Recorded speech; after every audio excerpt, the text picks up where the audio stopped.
Ош шаарынын вице-мэри Нурбек Кадыров монополияга каршы жөнгө салуу агенттигинин кызматкерлери жана маалымат каражат өкүлдөрү алгач атайын дары-дармектер сакталуучу Ратфарм жоопкерчилиги чектелген коомуна барды. Кампада бардык дары өз наркында сатылып жатканын жетекчиси билдирип, айрым гана дарылардын баасы өскөнүн айтты. Беткап 2 айдан бери жок болуп жаткандан улам жергиликтүү ишканага буйрутма берилген. Дары-дармектер азыр бизде көтөрүлө элек, доллар көтөрүлгөндөн бери биз товар ала элекпиз өзү. Анан билбейм аны. Daha qanday болады. Дастан юк бошундай болуш керек. Шаардын борборунда жайгашкан дарыканадагы бааларга текшерүү жүргүзүлдү. Эч бир дарынын баасы жогорулаган эмес. Бир гана коомчулуктун талабы көбөйгөн тазалоочу каражаттар кымбат сатылып жатканы байкалды. Саламаттыкты сактоо министрлигинин тынымсыз көзөмөлдөнүп, акчасы жогорулап кеткен беткаптын баасы 1-2 күндүн ичинде калыбына келерин сатуучу айым билдирди. Мэрия өкүлдөрү наркты себепсиз көтөрбөөгө чакырды. Искусственный эмес, бул анткени бизге биз заявка берип атканбыз, бирок бизге келбей аткан бул антисептикчи. Бизге поставка Бишкектен болот. Просто это связано с дефицитом товара. Действительно жок. Потребность көп болуп атат. Элдер коронавируска байланыштуу көп сурап атышат, спрос көп болуп атат. Ошон үчүн бизге жетпей атат. Биз дагы отпускать этип атканда бүт населенияга, бүт клиенттерге жетиш үчүн бирден эле бергенге неме кылып атабыз да, шарт түзүп берип атабыз. Чтобы отказ болбош үчүн баарына жеткиришибиз керек. Бирден берип атабыз.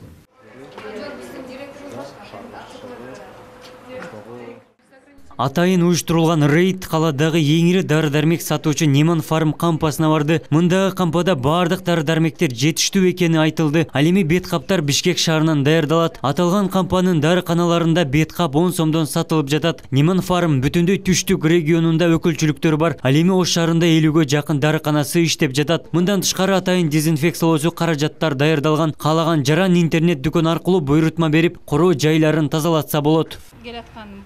Кое турган половой тряпкалардан бери дезинфекция кылып атабыз. Ошо пока ошондой чараларды, профилактический мераларды көрүп атабыз. Рейдтин негизинде сонун информация кампасына көзөмөл жүргүзүлдү. Аталган дарыкана беткапка буйрутма бергенин, дарылар жетиштүү болуп жаткандыгын айтты. 88 аптечный пунктубуз бар. Шаарда. Ош областы, Жалал Абад областы боюнча. Шаардачы? Шаарда азыр точно количествосын айта албайт да. 50. 50 шаар. Барын маска, средстволорун камсыздап атабыз. Барында бар. 2 күндөн баштап уже 10 сомдон сатылат. Ага чейин кымбат болчу дейсиз. Өкмөттүн чечимине ылайык дары-дармектер туруктуу баада сатылышы керек. Негизсиз бааны жогорулаткан дарыканаларга көзөмөл жүргүзүлүп, мыйзам чегинде чара көрүлүп, айыппул салынат. Абдумалик Базарбаев, Элиман Акбаев, жаңылыктар. Бүгүнкү күнү ошо коронавируска каршы күрөшүү боюнча ошо антисептик, ошол эле противовирусный препараттардын баарынын баасы мурун канча сатылса, бүгүн ошондо сатылыш керек. Мен силерге мына мэриянын өкүлү катары ушуну айтып атам. Жетектиликке жеткиребиз. Маска качан келет? Маска 1-2 күндө келип калыш керек. Жок, келбей атат, бар болчу. Маска 15 сомдон сатылат. Заявка берилди. Ооба берилип атат. Күнүгө биз беребиз заявка. Масканын дагы баасы канча болот азыр? Канча болуш керек? Рекомендация 10 сомдон болуш керек. 10 сомдон. Темнада китайский маска келбей атат. Меникиндечи. Только марлевый. Марлевый маска. Местное производство по 15 сом. Ал боюнча азыр антимонополия 10 сомдон сатуу боюнча рекомендация берет. Ошол боюнча иш алып баш керек. Эгерде 15 сомдон сатыла турган болсо, бул иш бар антимонополия жүрүш керек. Булардын макулдугу менен туурабы? Макулдугу менен гана сатасың. Айтып коюшум керек, мана антимонополия тараптан действительно бизге проверка келген. Так. 2-3 жолу келген, келип туруп бизден маскаларды албакта маскалар 5 сомдон болчу. Келип бизден сурап регистрация кылып кетип атышкан болчу. Это значит 1 ай мурун болгон нерсе. Коронавирус ал маалда Кытайда эми башталып аткан учур болчу да. Ал маалда 5 сомдон эле. Кийин Кытайда чегара жабылгандан кийин маска келбей калган. Масканын немеси токтоп калган да, поставкасычы. Азыр качан күтүп атасың масканы? Эми ближайший 1-2 күндө келип. Заявка берилген. Канчага заявка берилген? Биздин именно ал жерден Бул именно ушул точкалар 500.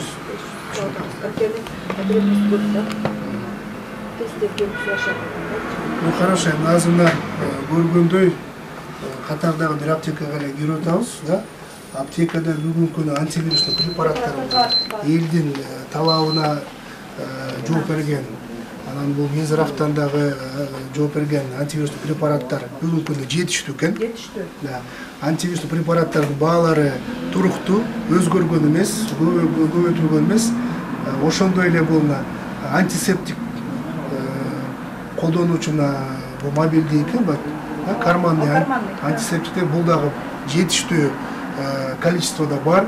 Баары в принципе өзгөргөн эмес, бир гана мына айрымдары бир 10-15 сомго кымбаттаган экен. Бул боюнча биз антимонополияга азыр биз менен чыккан, булар дагы тиешелүү иштерди жүргүзөт дагы.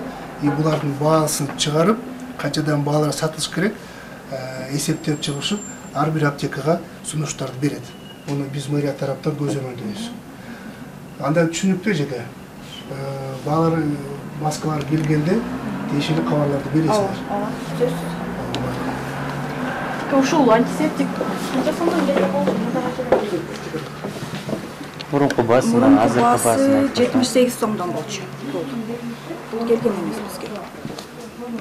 Азыркы учурда 93 сомдон сатып атабыз. Реализация болуп атат. Келгенден бери мына эртеңден бери жыттап, элдер келип алып кетип атышат. Бүгүн келди. Ооба, бүгүн келди.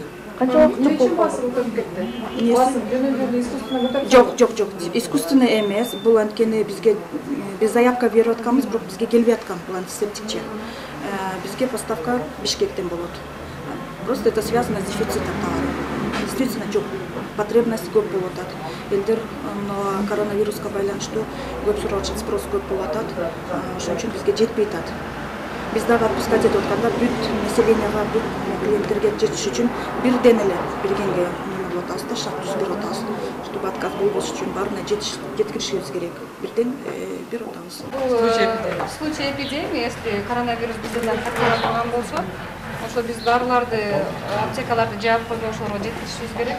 Ошондуктан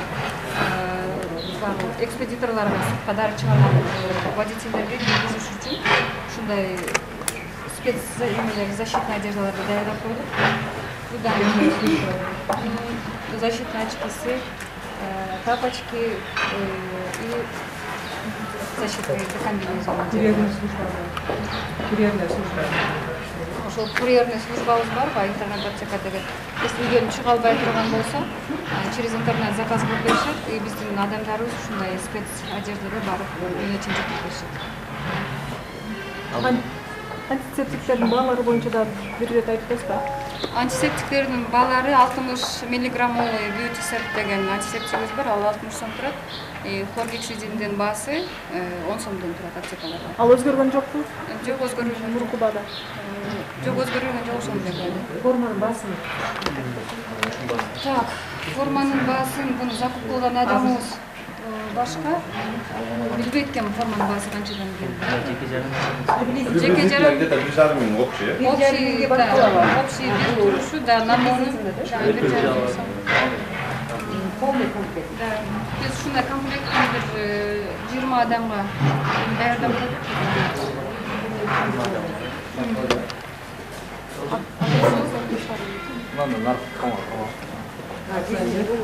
Дезинфекция, буну биз аптекалардын өзүбүздүн складды, офисти эртеңден дезинфекция кылып баштадык. Андан кийин баягы келаткан кое турган половой тряпкалардан бери дезинфекция кылып атабыз. Ошо ушундай чараларды профилактический мералар көрүп атабыз. Саны боюнча баардыгы бизде негизи жокпу, жетиштүү, Нейман фармда кандай ситуация? Нейманда маскалар бар. Кайсы аптекаларда сиздер таратат? Өткөн Ош областарында. Ош шаарында. Бул Нейман аптекасында же башкаларда да бар? Биз өзүбүздүн Неймандын аптекаларына жооп беребиз. Нейман аптекаларда. Канчадан сатып атасың? 10 сомдон.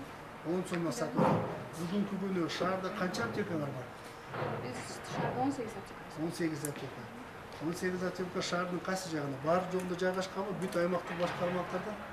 10 адырдан баштаган Бул Акбелек кечээ. бүт барлы. Да, бар. Центрде да бар. Да. Ар биринде бет каптар жетиштүү эле, жетиштүү бар. Канча Мандевый маскалар бар и одноразовый. мүмкүн складка канча количествоңуз бар? Количествоны мен билбейм, потому что мен аптекаларда Болжол менен. Болжол менен да билбейм. Бирок жетиштүү. Аны я жооп берген адам башка. Негизи жетиштүү. Жетиштүү эле. Антивирустуу препараттар бар. Противовирусный препараттар да жетиштүү. Жетиштүү. Антисептиктерчи? Антисептиктер бар. Баалар боюнча кандай болот эми? Антисептик Антисептиктердин Хоргексидин баасы 10 сомдон баштап 60 сомго чейин. 10 сомдон 60 сомго чейин. Баа көтөрүлбөдү. Баа жок. Противовирус препараттарчы? Противовирусный препараттар бар. Тоже ошол эле бойдо. Количество жетиштүү эле. Количество да жетиштүү. Противовирусный препараттарга анчалык да ажиотаж жок. Маскага да ажиотаж жок. Маскага бир ажиотаж болду, азыр жакшы эле. Туруктуу эле. То есть азыр шаардын тургундары шаардагы Неман фарм аптекасына барса, эң ири да канчадан сатылды? Без ограничений. Без ограничения кыла албайбыз, потому что То есть бир адам келсе 100 сураса, 100 да перепродажа бересиз. болуп кетпеш керек деп биз бир адамга 5 штуктан ашык. Бир келгенде 5тен аша сатпайбыз. Бул эми түшүнүктүү да, бул азыр көрүп атабыз. Ундун да маселесинде алып туруп анан перепродажа кылабыз, купилят ушундай ситуацияда акча өндүрүп калайын, пайда көрүп калайын деген ойдо болуп атса керек. Ошо перепродажа болуп кетпеш үчүн Азыр ошол Немандын аптекасына келип антисептик кымбат калган. Жок, ал Неман болгон жок, ал фарм сервис деп турат. фарм сервис бизге караштырылган. Фарм сервис болчу. Фарм сервис деп жазып турат. Спиртовой спрейлер бар, хлоргексидин бар. Составында хлоргексидин болгон распылителдер бар, чечет. Алар ошо 60 сомдон, а беркилер 10 Ал сом. каяктан чыгарылат? Российский препараттар. Силер антимонополиядан бүгүнкү күнү алдыңарбы баягы ценовой политика боюнча? Да, информация келип атат, да. Ошол боюнча ишти жүргүзүп атасың. Да. Хорошо анда. В принципе, суроо барбы? Неманга. Суроо жок, а? Мен атым Оксана, фамилиям Разбаева. Немандын розничный менеджерімін. Жана маскалар эмесин доставкадан чыгып аткан маскалар доставка. Доставщиктер емес, биз өзүбүз централизованный Бишкектен. Бишкектен тигилип атат. Сиз мурда каяктан келесиз? Мурда деле Бишкектенби? Бишкектен келет, биздики баардык препараттар централизованный.